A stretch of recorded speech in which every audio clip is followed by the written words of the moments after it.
বাংলাদেশ জামাত ইসলামী কত সালে প্রতিষ্ঠিত হয়েছে? বাংলাদেশ জামাতে ইসলামী 1941 সালে প্রতিষ্ঠিত হয়। সঠিক উত্তর দিয়েছেন আপনি। দ্বিতীয় প্রশ্ন হচ্ছে, আপনার জন্য জামাতকে জানতে হলে অনেকগুলো বই পড়তে হয়, এর মধ্যে থেকে আপনি 3টি বইয়ের নাম বলবেন। 3টি বই হলো সংগঠন পদ্ধতি, বাংলাদেশ জামাতে ইসলামী পরিচিতি, এবং হলো পলাশী থেকে বাংলাদেশ। পলাশী থেকে বাংলাদেশ উত্তর সঠিক হয়েছে। আপনার জন্য তৃতীয় প্রশ্ন হচ্ছে, এই প্রশ্নের উত্তর দিতে পারলেই আপনাকে নগদ আকর্ষণের পুরস্কার প্রদান করা হবে। তৃতীয় প্রশ্ন হচ্ছে, বাংলাদেশ জামাতে ইসলামের সাবেক 3 জন আমিরের নাম আপনাকে বলতে হবে। বাংলাদেশ জামাতে ইসলামের সাবেক 3 জন আমিরের মধ্যে একজন হলো অধ্যাপক ফলা মাতুম, মাওলানা মতিউর নিজামী এবং মোহাম্মদ মকবুল আহমদ।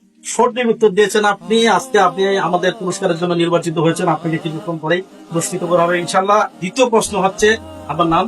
মোহাম্মদ সোহেল রানা ভাই। আপনাকে আমরা 3টি প্রশ্ন করব। আপনার জন্য প্রথম প্রশ্ন হচ্ছে, বাংলাদেশ জামাত ইসলামী প্রতিষ্ঠাতার নাম কি?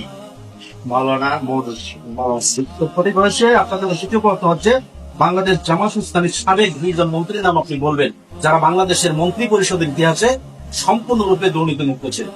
মাওলানা মতিউর নিজামী এবং আলী আসাদ মোহাম্মদ মুজাহিদ। উত্তর সঠিক হয়েছে। তৃতীয় প্রশ্ন হচ্ছে, বর্তমান জামাত ইসলামের আমিরের নাম আপনি বলবেন। এই প্রশ্নের উত্তর দিতে পারলে আজকে আপনি আমাদের পুরস্কারের জন্য নির্বাচিত হবেন। ডাক্তার শফিকুর রহমান।